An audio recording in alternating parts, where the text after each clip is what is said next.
please feel free to post any questions and interrupt. I'm happy to jump down any rabbit holes. I want this to be interesting for you and provide as much information as I can.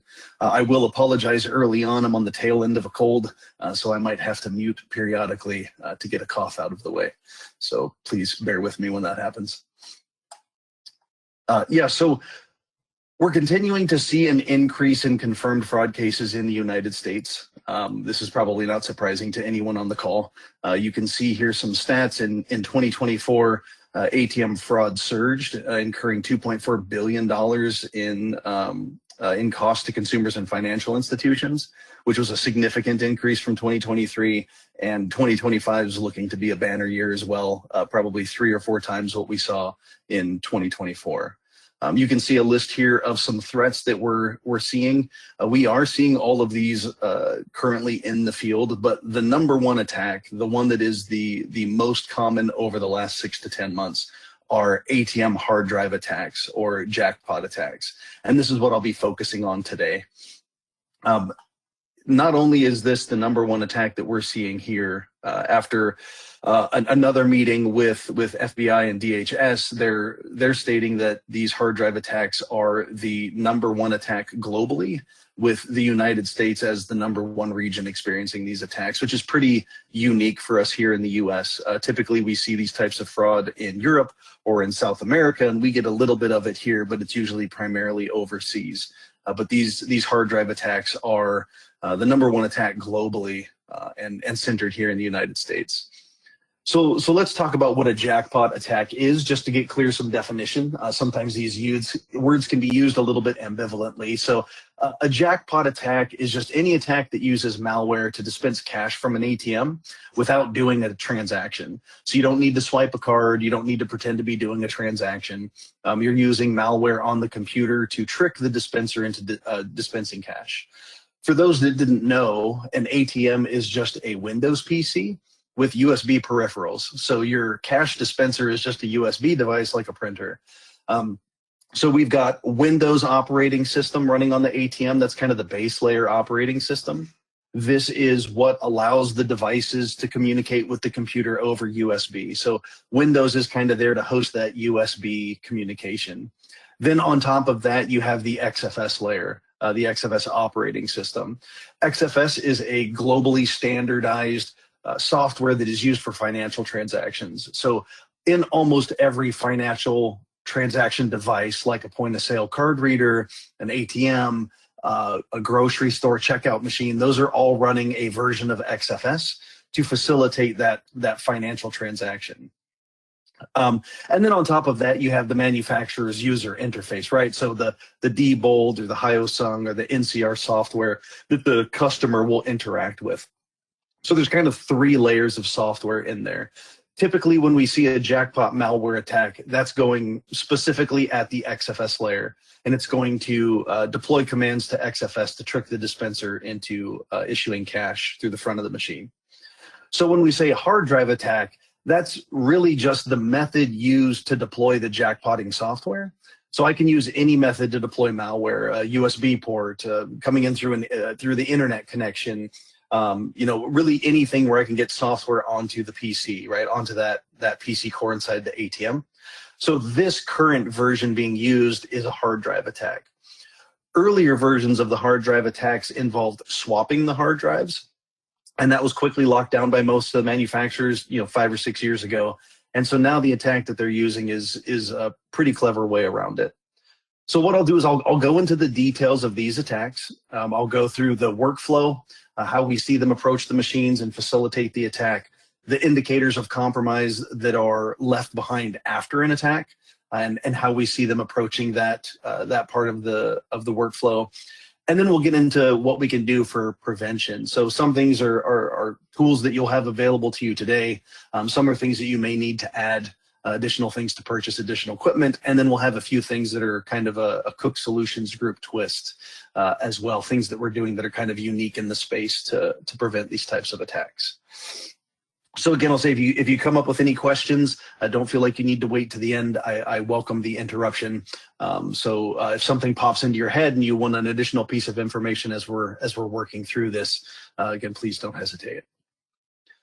So the initial step in one of these attacks is the probe.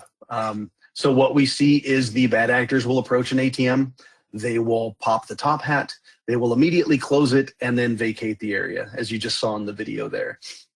So two things to note. One, the ATM top hat is not really designed to be a security device. It's more of a weather seal to keep the components dry. To keep them weatherproof, not really to keep anyone out. It's not a super secure locking mechanism. And until recently, the top hat key on most ATMs was the same key as my coffee machine here in the office. And I'm not joking. Even the more secure keys that are on machines today are readily available on Amazon, like just open source consumer areas. You don't have to go to the dark web or anything fancy to get these keys. So that top hat is not a security device. It's not there to keep people out. It's just there to keep the components inside dry. So when the bad actors walk up and they pop that hat with the key, they don't have to break anything most of the time. As you can see in that video, they're there for less than 60 seconds. They immediately vacate. And what they're doing is they're waiting to see what response happens. Did you have an alarm on your top hat? Is law enforcement going to show up? When they do show up, the machine has gone back in service before they get there. They're just going to see the ATM in service and then drive away. So in some instances, they'll trigger this top hat to trip the alarm multiple times to the point where the cops go, okay, we're not going to respond anymore. And now they have free access to the machine, right? They've just essentially disabled the alarm. They're also doing it to see if anyone from the branch or a service company reacts because the machine went out of service for a minute or two. But they do typically let the machine go back into service, so they'll wait to see if there's a response. We've seen this process take anywhere from 30 minutes to several hours, where they'll just be hanging out around on site. And in some cases, we're seeing up to 5 or 6 individuals involved in this recon.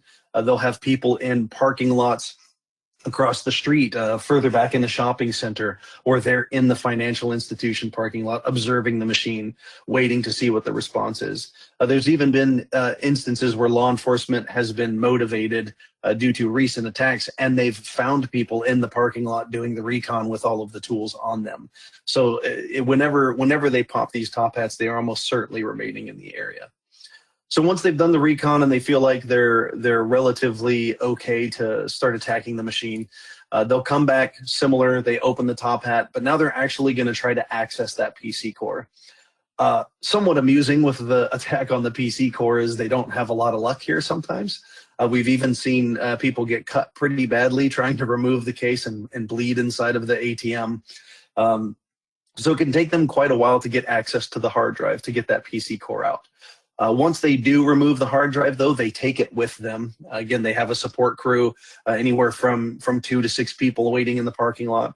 They'll remove the hard drive from the ATM, plug it into a laptop, and then a remote actor, somebody not on site, typically overseas, right? Russia, Belarus, Romania, typically where we see them, will remotely access this hard drive. They'll disable the security software on the drive, and then they will install their malware.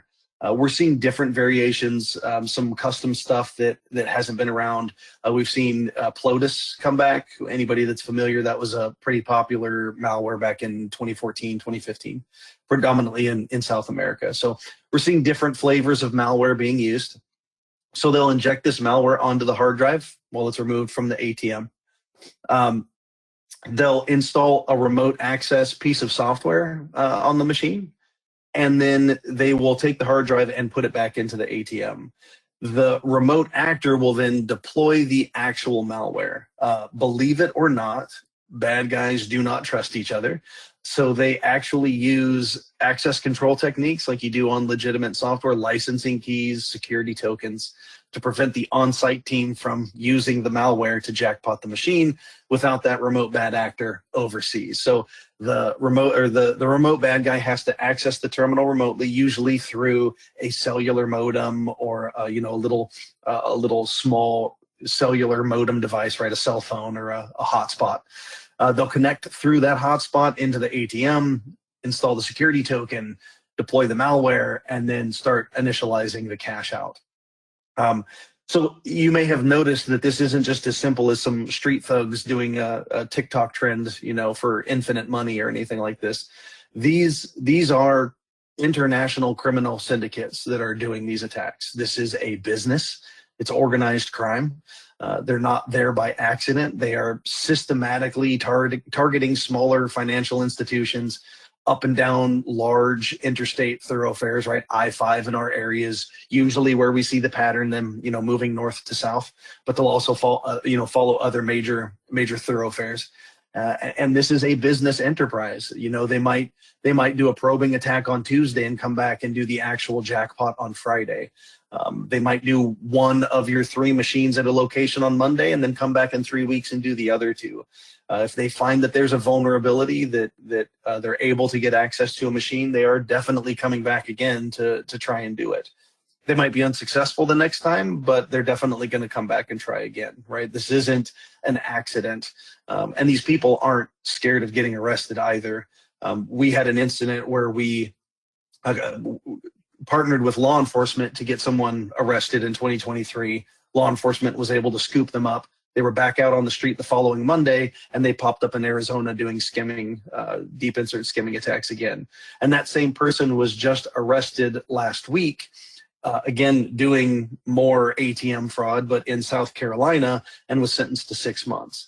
And that guy can be tied to millions of dollars in fraud on these ATM machines, but the penalties just really aren't that big. So they're all of that to say these people are highly motivated. They have a workbook. They know what they're doing.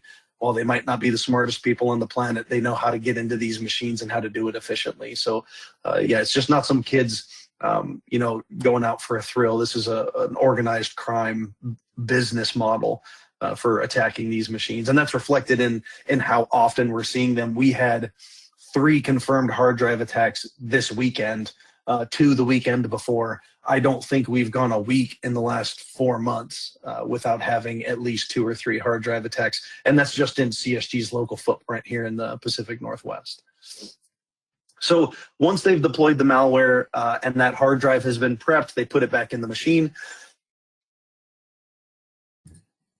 Excuse me.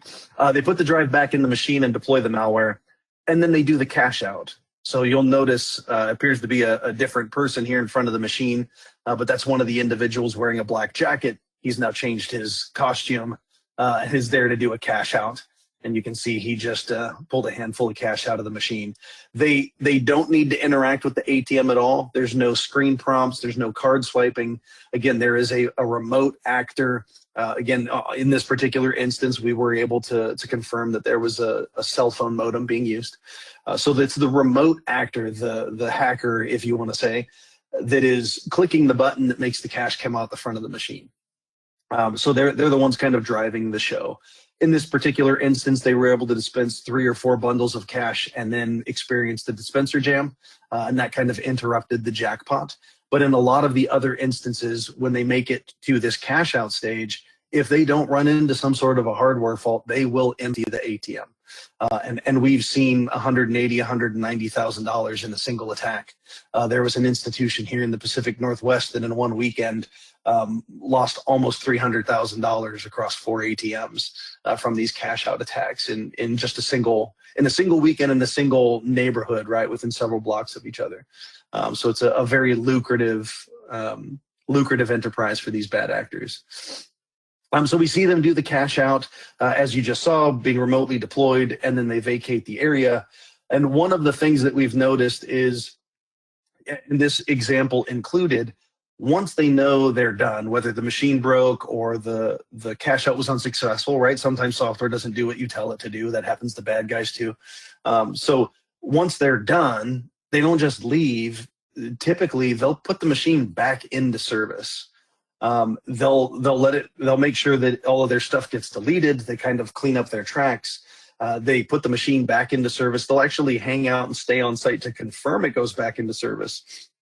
And this is tricky because quite often after an institution has been hit, they don't know that they've been hit until they find out that their machine is empty and they think it still has money in it. So our next step here will be to go into indicators of compromise, but I'll take a quick pause just in case there's any questions on what we've covered so far. I get a little bit excited talking about this stuff and can run away with myself a bit. So. Well, Michael, I think you're answering the questions on ahead of what you're doing, because the question that came up is how do we know if our system or ATM has been compromised, and we're going to cover that next.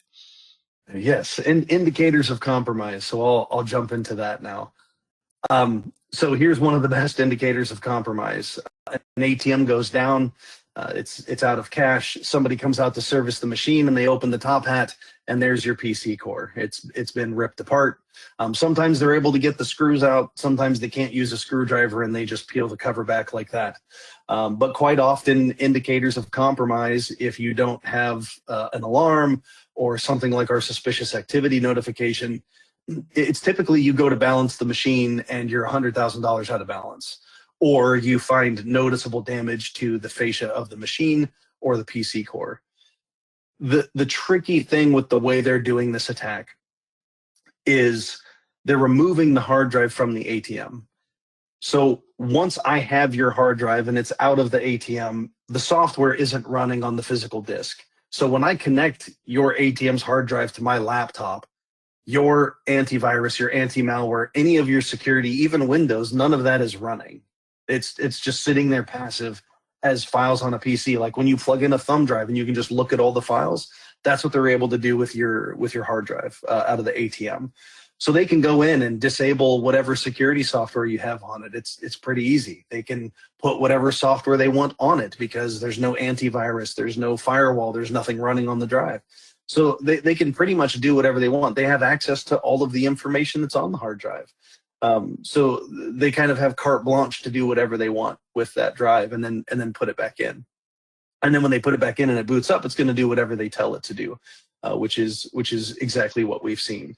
So in the instance of the video example that we were watching in those video clips, the financial institution was completely unaware that they'd been jackpotted. The jackpot, the cash out, was interrupted. So it was 5 or 6 days later that we were doing routine audits, looking for indicators of compromise for these hard drive attacks, right? Looking for the malware, the fingerprints of the malware left behind. And we found those indicators on this machine, and we contacted the financial institution and said, hey, I think you might have had a jackpot. And then they were able to find on video surveillance and with balancing the machine that, they were indeed about $14,000 short. Again, got lucky because the dispenser faulted. But, I don't want to say it's funny because it's not, but it's kind of funny because the dispenser faulted, the bad guys left, and then a technician came out and serviced the machine and fixed the dispenser fault, and everybody went on their way. Because they didn't break the PC core like in this video, right? So even when the technician showed up, there was no visible indicators that something had gone wrong. It took an audit from a group of people that knew to look for these for these malware attacks to be able to figure out that something had happened to this machine. So other than a regular balancing cycle, whatever your balancing interval may be, you could be unaware that the machine has been tacked and successfully cashed out. So indicators of compromise, if you're not appropriately protected, can be pretty slim. And the protection is, very important but easy, and we'll get into that at the end here. I'll take another quick pause just to see if there's any other questions specifically around the workflow. At this time, there is not. So I think you're doing a great job covering the content. Awesome. It's good that I'm covering the instances, but boring for me when there's no conversation. So maybe I should do a worse job, spark the conversation. One thing that I would like to cover before we move on to what we can do to approach or do to protect the machines, it's the same basic workflow for a man-in-the-middle attack. So we've been talking about hard drive attacks to facilitate a jackpot. It's a very similar workflow to deploy a man-in-the-middle device. And so that's the device that you can see on the screen here. So from going bottom to top, the device on the screen, you've got a battery backup, a little power bank, right, commercially available. On top of that's a Raspberry Pi. These are readily available to nerds everywhere. And then on top, you've got a USB to Ethernet adapter. And basically what a man-in-the-middle attack does is it splices into the network cable. So you can see here the yellow cable coming out of the back of the ATM going into the device, and then the white cable coming out and going into the wall or into the wall plug. So what they've done is they unplugged the white cable from the ATM and plugged it into the computer, and then plugged the computer into the ATM. Doing this allows the bad actors to intercept the communication to the ATM host, typically unencrypted communication to the ATM host, and then they're able to divert that communication and send back a fraudulent approval message. So this isn't a jackpot attack, man in the middle. It requires a transaction. So there'll be a bad actor in front of the machine. He's going to swipe an ATM card, then tell the machine, give me $2,000. The machine's going to reach out to the host and say, hey, can I give this person money? And they're not going to go to the host. They're going to go to this bad guy device, and the bad guy will say, yep, give him $2,000 and cash will be dispensed. So they have to do rapid fire cash harvesting transactions to empty the ATM. The thing that's clever with these man in the middle attacks is you can do the cash out in the middle of the day. I can cash out your machine over the course of a week if I wanted to, because I can choose to divert the communication to the ATM host, or I can allow it to go through. So we've seen video of a bad actor cashing out an ATM, doing the cash harvest. A legitimate customer walks in and stands in line behind them. They'll stop doing their attack, take their cash out of the machine and leave. The remote bad actor will turn off the bypass. Customer comes up, they do their legit transaction, and it goes right to the host. So you see legit transactions happening, the host sees legitimate transactions happening, and the work that the bad guys are doing at the machine are invisible to everyone as they toggle that bypass back and forth. But accessing the ATM, probing your defenses, deploying the device, returning for a cash out, all of that workflow is exactly the same. They're just not attacking the dispenser at the software level. They're attacking your communications at the back of the ATM.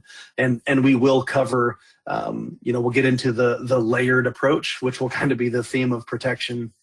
That will cover the man in the middle stuff as well when we get into what you can do to protect your ATMs. So that's kind of the different attacks and how the bad actors are approaching things, their methodology. Again, the two most common that we're seeing right now are the hard drive attack and the man in the middle device. But we are still seeing everything else. I'd say that deep insert skimmers are number 3, right? They're going to be right behind the other two. They've definitely fallen out of favor, but they haven't disappeared. We caught a skimmer install with our SAN product 8 or 9 days ago. So within the last week or two, we saw that in the field getting deployed. And it kind of seems like, as far as that threat landscape, they've sort of shifted the skimming attacks over to the point of sale and gas pumps. Really seems to be where those attacks are happening predominantly. Typically, we see the skimmer installs happening from Romanian organized crime, and these hard drive attacks, these jackpots, are typically happening South America, Venezuela kind of area.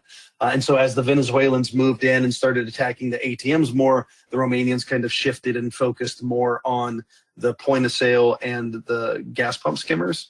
And then the Russians are predominantly the fuel fraud, where they do the fraudulent gasoline transactions and then resell the fuel on the black market. So we've kind of seen everybody sort of shift to accommodate this new attack as it moved into the United States, and kind of watched that trend move. So I'll take a quick pause before we get into prevention. Yes, the questions are starting to filter in, so I'm going to go through them before we head into the next one. The first question we got was, have you seen any of these attacks in Louisiana? Yes, we have. The gentleman that I was mentioning that was just arrested in South Carolina was working in Louisiana. So we actually saw, so these hard drive attacks started in South America, worked their way up through South America into Mexico, and kind of broke out in Georgia was where we really first saw the first few attacks happen. And then it kind of, blossomed out from there. So they made their way through that entire southern coastal area over into Florida and then up the East Coast, which is unusual. Typically we see fraud hit first on the East Coast, usually in New York, but this came up through Georgia and kind of spread out that way. So I'm fairly confident in saying that we've seen these attacks in every single state in the United States. Again, I've directly experienced in just our footprint dozens of these attacks just in the last 6 to 10 months. So yeah, this is a nationwide problem. Concerning. The Yeah. next question we had that came in is, do you know if companies get alerts when the hard drive is removed? Yeah, so great question. Short answer is no. So you don't know that a hard drive has been removed because, again, I don't want to say that they're smart, but they're definitely clever. The first thing they do is they turn the machine off. So they power everything down. So all of your monitoring is gone. Any software you have at the ATM is gone. Any ability for your ATM host to detect fraud is gone. And all you see is an offline notification. Hey, your ATM is offline. Anybody that works with ATMs know you see those all of the time. ATMs legitimately go offline for various reasons. Sometimes they're rebooting. Sometimes it's a hardware fault. Sometimes a power outage. So yeah, you will typically see the machine go down, lose comms. But again, remember this attack workflow is taking place over 2 to 5 hours, in some cases over multiple days. So, depending on your fleet, seeing a machine go offline for 20 or 30 minutes, 2 times, 3 times in a week, not immediately concerning. So any monitoring that's going to tell you something is happening goes right out the window the second they disable power to the machine, which is pretty much step one. Interesting. Well, along with the hard drives, the next question is, what brands of ATMs are getting the hard drive attacks? Everybody. Nobody is safe from these attacks.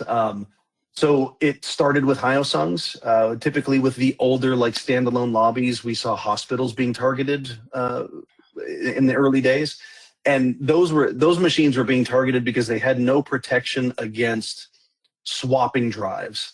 So on those early attacks, we're probably going back like late 23, early 2024. On those attacks, they would remove the legitimate ATM drive and put a compromised drive into the machine. And on those, they'd be on site for maybe 30 minutes and have completely drained the machine. There was no probing, there was no return trips. It was bad guy walks up, swaps out the drive, 30 minutes, they dump out the cash, 35 minutes, I'm out the door, and they completely drained the machine. NCR and Diebold for years now have required hard drive whitelisting and secure boot. Hyosung was a little bit late to that party. I know their newer cores support this out of the box now. But with hard drive whitelisting, if I remove the old hard drive and install a new hard drive, you have to go into BIOS and whitelist that new hard drive. And the act of whitelisting the new drive disables your old hard drive. So just that step alone, turning on hard drive whitelisting, prevented that older hard drive attack. And their clever response was, okay, well, if I can't put in my own, then I'll just take this drive out that's already been whitelisted. I'll do stuff to it and then put it back in, and I've gotten around that protection, right? Again, this is where the layered approach thing is going to come into play when we start talking about prevention. There is no silver bullet. But yeah, so they got around that pretty early on. But there is no inherent manufacturer device that can prevent someone from turning off the power to your machine, accessing the PC core, and removing the hard drive. That's a legitimate maintenance thing. Like if that hard drive dies, as a field technician, I have to go do that, right? The thing that the bad guys are doing is 90% a legitimate maintenance procedure. It's just the fact that they're putting malware on the drive at the end that causes us problems. And you may have touched on this, but just to revisit, is the power being turned off prior to the removal of the hard drives? Yes, it is. And the main reason being you can damage a hard drive, even a solid state drive. You can kind of confuse Windows. Windows is known for a lot of things. Being super stable software platform isn't one of them. So yoinking the hard drive out of the ATM while the power's on, you're probably going to break Windows in the process. And again, the description of the different software layers, they need Windows to be running to be able to communicate through their malware to the dispenser. So they've got to follow appropriate Windows procedure and turn the power off before they start fiddling with any of the hardware. Great. And just, I'll pause here. With the timing of the webinar, do you need to continue or would you like a few more questions? Because we are getting quite a few. I'm happy. I'd rather spend time All right. answering questions than doing anything else. So yeah, please. Fantastic. Well, then we'll keep on going. The next question is, will processor provide TLS 1.2 certificates mitigate this type of attack? For the hard drive jackpotting attack, no. So the TLS 1.2, that final picture that we had here of the man in the middle device. So TLS 1.2, that is a software encryption used in network communication. Typically used when communicating with websites when you're, just on your internet browser looking at Nike.com or something like that. So TLS 1.2 was something that was deployed as a PCI requirement for the hosts that encrypted communication. Believe it or not, pre-2019, ATM communication over network was just unencrypted. And the only way that traffic got encrypted was by going over a VPN. But that meant that all of the traffic, again, using the picture here, all of the traffic from this cable out was unencrypted. So if I was able to get my man in the middle device in between there, I could read everything in plain English. And if I knew what the host was going to send, I could spoof it very easily. So deploying TLS 1.2 was specifically to prevent man in the middle attacks, eavesdropping, those types of network attacks. Unfortunately, it has no impact on the hard drive. So again, yeah, TLS 1.2 is only on your network communication. So the thing that specifically addresses the hard drive attacks would be hard drive encryption. So not encrypting your communication out your network port, but encrypting the hard disk, the physical disk inside of your machine, which is the number 2 way to prevent these attacks, is by encrypting your hard drive. So any of you that are familiar with CSG, we have a product that's called Remote View that allows us to remotely manage ATMs. And when we saw the first 3 or 4 attacks in Georgia, heard the trends that were starting to take place, we made the decision to encrypt every hard drive that could support it across our Remote View fleet. And in less than 48 hours, we'd encrypted almost 4,000 ATMs. And literally saw attacks in regions just completely die because the hard drives are now encrypted. Because remember, this attack, they remove the hard drive from the ATM and they do stuff to it over here on a bad guy laptop. But if I've encrypted that drive, the second you remove it from the PC, it's unreadable. You can't read to it, you can't write to it. So you've just effectively nullified their ability to deploy malware onto that disk by taking the simple step of encrypting the drive. The caveat with that is your apologies. The caveat to that is that you have to have a TPM chip in the PC core. And in 2019, 2020, none of the manufacturers were including that as part of their equipment. So it is possible for you to have an ATM that doesn't have a TPM chip, and you'd have to add one of those kind of aftermarket to be able to encrypt your hard drive. All right. One general question here is the scope of the talk today. Does it include retail ATMs, what you're seeing, or is this mainly for bank ATMs? So my focus is with financial institutions, but commercial ATMs are the same thing. There are some builds that are a little bit different, like when you get into the Tritons or some of the smaller dispense-only machines. They run Windows CE, which has a different kind of set of vulnerabilities, and typically they don't have a hard drive to attack. They're using onboard memory, but there's other ways to attack those with malware. As they're typically not as secure as the one at the financial institutions, usually because the financial institutions are putting these things in parking lots, right? Completely unattended type situation. So, but yeah, if your ATM is running a Windows PC with a hard drive on it, the model, the location, like, none of that is going to make you safe, right? It's the other layers of security that you put around. There's nothing inherent with an ATM that will prevent someone from attacking the hard drive in this manner. All right, thank you. And okay, let me scroll down here. Thank you everyone for the questions. These are wonderful. Yeah, really appreciate the participation. Thank you. Okay, let me just read this one off. Traditional key WCAM locks, are they moving towards higher security keyways or proprietary keyways, or electronic cam locks with OTC capabilities? Sure. Yeah. Great question. So they moved away from the coffee machine key, which was great, and went to an ASA Abloy lock with a much more secure key. But again, that key is just publicly, it's the default factory key. So the only way you're going to be able to increase the security of that top hat is by rekeying your lock and putting on whatever you want, right? You'll be limited based off of the type of mechanism. Most ATM top hats, you've got that. We're talking about the exterior ATMs, right? We don't typically see these types of attacks on the machines that are inside of a branch or through the wall. It's the standalone parking lot, the drive-ups. So that top hat, when it closes, it actually grabs onto two little security bars. So it's got like clampy style locking mechanisms. I go through all of that description to say it is not a security device. So you could put a super fancy, expensive Medico key on the outside of that lock, and I'm going to pop the door open with a large screwdriver. Because again, that top hat is not a security device. Now, I could make arguments for making the top hat more secure or less secure. Increasing the security is going to slow people down. You'd have more time to respond. You might get law enforcement on site while the attack's happening. That would be the make it more secure. The downside is your top hat is made out of plastic, and I'm going to break into it with a crowbar. And now I've stolen all of your money and broke your machine. And those top hat fascia pieces are not common order items.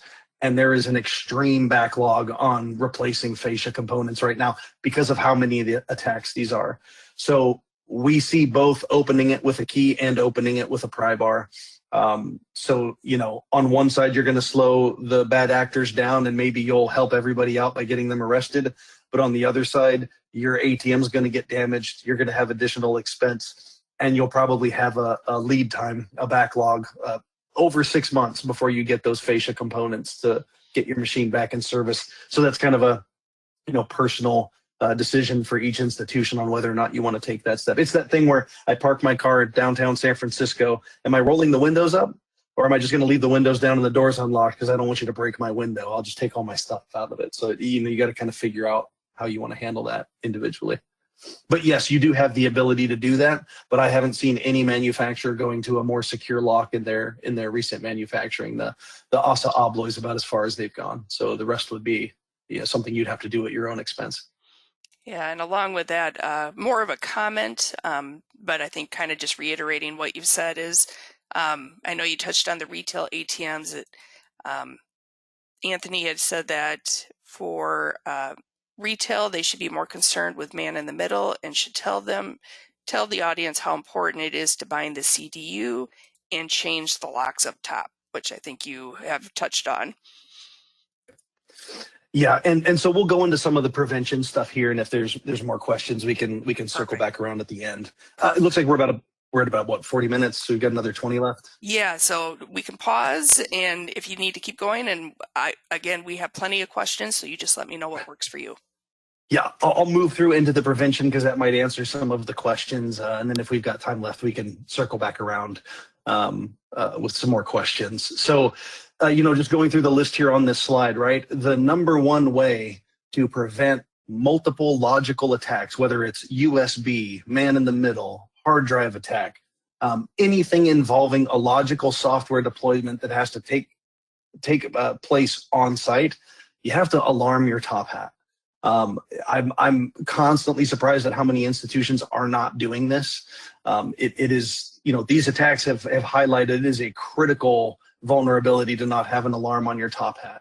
But more importantly, I've seen successful jackpots on machines that had an alarm on the top hat because there wasn't a procedure with that alarm.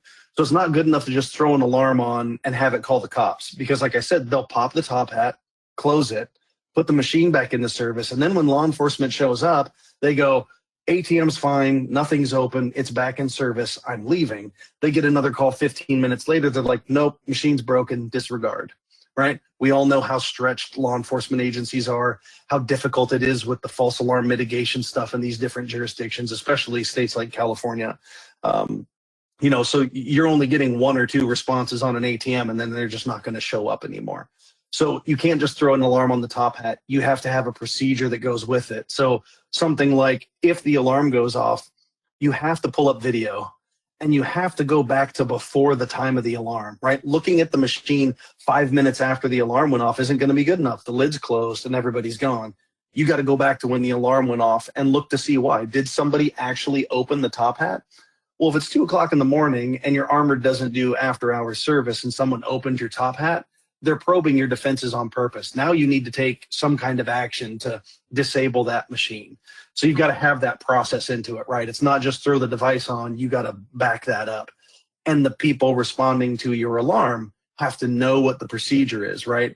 Corporate security might know what to do when that top hat opens, but if your branch manager is the first person on your call list, that's going to be a miss, right? They might not react the right way.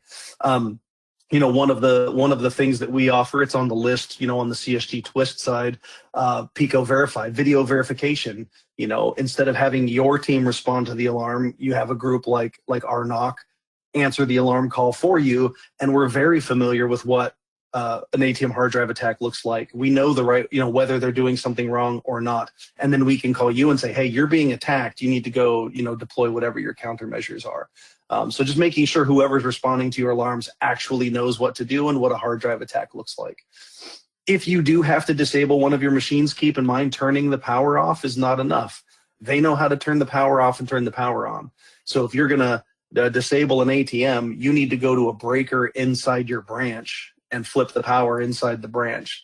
Otherwise, they're just going to show up to your ATM and turn the power back on and then do whatever they wanted to do with it in the first place. And yes, we have seen that happen where they probe, somebody turns the power off, they come back and turn the power on and then take all the money anyway. So like I said, they're not smart, but they are very clever. Excuse me. So layered approach, no one silver bullet. Put the top hat alarm on your ATM. You want to encrypt the hard drive. That way, if they do make it to stealing the hard drive, maybe they're really fast. When they do get it back, they can't access the information. They can't write to it. It'll basically be a brick. You're going to be out a hard drive because they typically don't return the encrypted hard drives.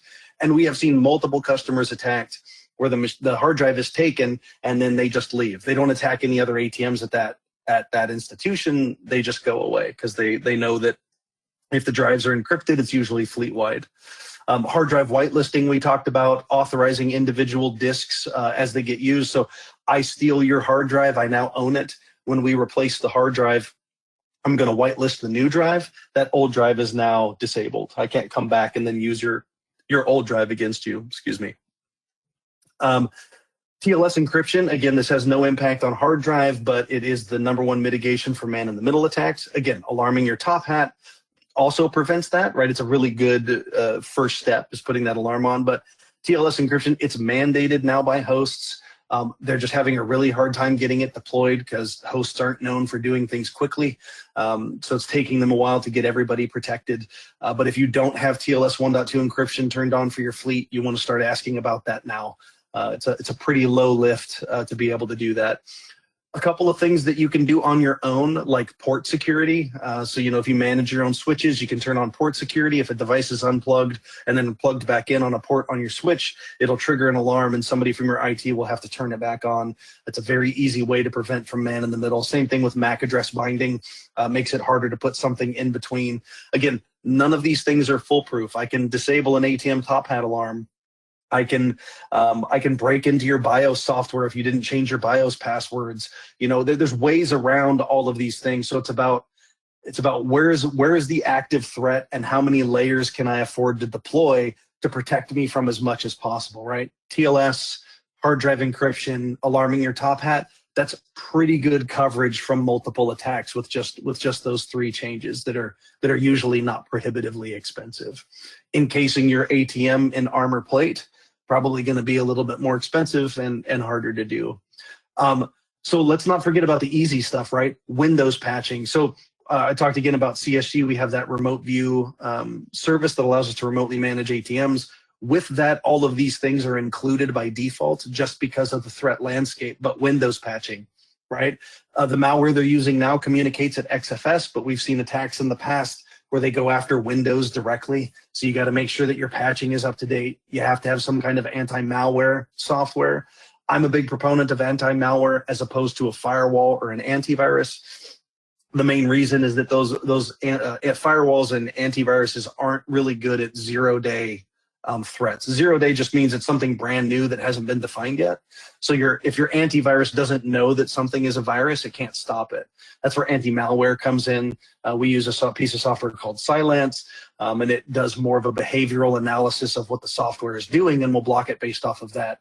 We've actually got a really cool webinar where they took a 2017 version of Cylance, deployed Black Cat ransomware, which is something that happened in 2023. So a version of Cylance that didn't know what Black Cat was because it didn't exist yet, deployed on a Windows 7 PC, and it still stopped that software cold.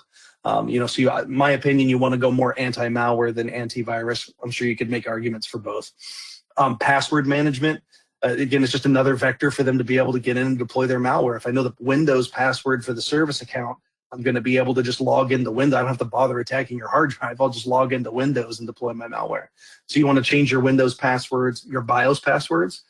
Hard drive whitelisting only protects you from the hard drive swap if the bad guys don't know what the BIOS password is. And just like the keys, the passwords are all standard out of the factory, right? The BIOS password is a set password. You have to change it. Again, with remote view, we do that by default. The second a machine checks into remote view, we immediately change the BIOS and the boot security password. So if you have local on-site service, a technician would have to go to your ATM and manually change those passwords to fix that problem. I will say that all of the manufacturers have started changing their service accounts to unique passwords. So out of the box, every ATM has a different password. So those service accounts are a little bit more secure, but BIOS is still a standard factory password that again, you can Google what the password is, so the bad guys have that information.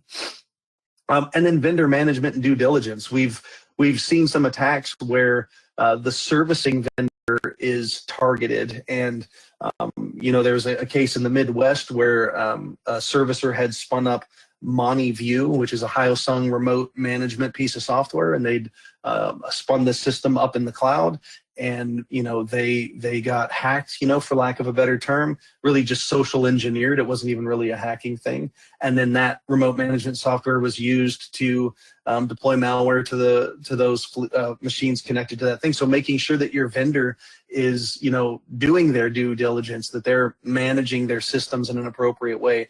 Again, CSG Twist, we're SOC 2 Type 2, so we get constantly audited. We're on a 12-month program now where we're just being audited all year long, and we provide those records, right? So I don't just tell you that we're doing something. I prove to you with a third party that we're doing the things that we say that we're doing, pen testing and appropriate security on our cloud infrastructure and all those types of things, right? So making sure you get that vendor management and due diligence from your servicing partners. And then I'll move in. I'll try to go quick here into some of the really cool stuff that we do. So ATM configuration monitoring. We monitor ATMs and look for changes in host IP addresses. An attack we saw briefly was a technician would just go into maintenance mode and change the IP address of the host, and that was a bad guy server on the internet. And then they would basically do a man-in-the-middle attack without attacking your networking infrastructure. They would just connect to a bad guy server, right? So we monitor for those configurations, and then if IP address gets changed to an unknown host IP, it sends up a flag in our NOC, and we can respond to that. I'd mentioned in the talk, we're also constantly auditing for known indicators of compromise, right? Components of Plotus, components of the malware that's being deployed. We can detect that remotely. And in that instance with the video clips that we were looking at earlier, the financial institution didn't even know that they'd been jackpotted a week ago. We found the new indicator of compromise, immediately did an audit and caught one. We had the same thing happen a week ago where we were just doing this continuous audit, and all of a sudden an ATM on the East Coast pinged with an indicator of compromise, and it was a new ATM, and we found that it had been hit several months ago. So being able to audit for that type of stuff. If you have any questions about these different things, obviously you can reach out to us at info@cooksolutionsgroup.com for more details. But we have a product that's really cool that's called Suspicious Activity Notification Smart Camera Detection. And let's see if this video is going to play nice here. And you can see this gentleman here approaching a machine to install a skimming device. It doesn't look like the whole video is going to play for me, but with suspicious activity notification, we deploy a smart camera with analytics. We tie that into the ATM's transactional information, And using the two things, we're able to determine if someone is using the device legitimately or if they're not. And then that'll send an alert to the NOC, and we review the video clip and try to determine, is it just somebody hanging out at the ATM or somebody attempting to do something suspicious?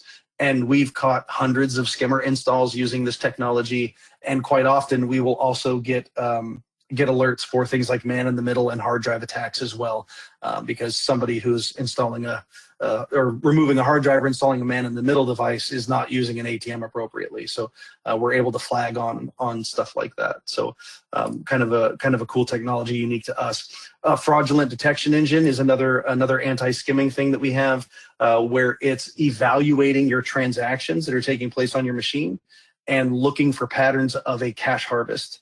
So multiple transactions really, really fast, for right under your threshold limits, right? If your limit's $500, they do $480, that type of thing. And so sending alerts directly to you, and we have the ability to remotely disable your machine for 5 minutes to interrupt that cash harvesting cycle, which is pretty cool. We've had some incidents where a customer was cash harvested, lost $90,000 on one weekend. We deployed FDE. The very next weekend, the same group tried to do another cash harvest, and they only got $1,500 because SAN FDE disabled the machine in the middle of their cash harvest. So that one's actually a proactive preventative measure. And then from the fraud investigation side, we have this thing called terminal security.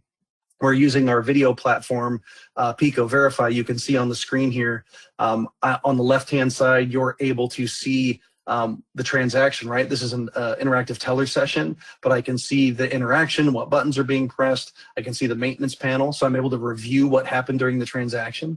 I can also see the face camera of the person that's doing that. You can see this guy's very happy to be helping me with the test here. Dollar bills, y'all. And I'm able to see the overview SAN camera where the analytics are running, telling me if the person's doing a legitimate transaction. And then we're also able to tap into the cash camera, where this is the dispenser here, and you'll see when the money comes out that you're able to confirm that they took the bills, or if they did any kind of like cash trapping or any of that goofy shutter kind of fraud right there on the front of the machine, which is pretty cool. And I'm seeing all of this through our Pico video software, our video management. So single pane of glass, all of these cameras displayed at once. So, for the fraud investigators out there having this tool, we can also integrate the electronic journal data directly into the video management system. So I can even see if they got a receipt, if the transaction was successful, how much money they asked for, how much money they got, all on a single pane of glass with terminal security by integrating those different things. So again, it's all about layered protection. There isn't any one silver bullet, and it's not all about, getting our products, right? It's what's the threat? Am I getting hit with skimmers? Then yes, SAN smart camera is probably going to be one of those layers. Is hard drive attacks the common thing in your area? Then it's probably not going to be so much SAN, and more alarm your top hats and get your hard drives encrypted.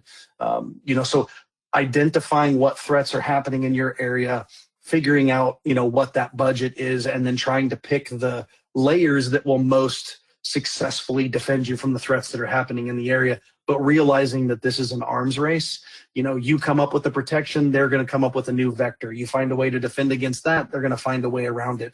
And it'll be a constantly evolving thing. And, this is where I live my life, is just constantly trying to find the next thing, trying to figure out where those threats are coming from, and what we can do to help everybody else be a little bit more protected.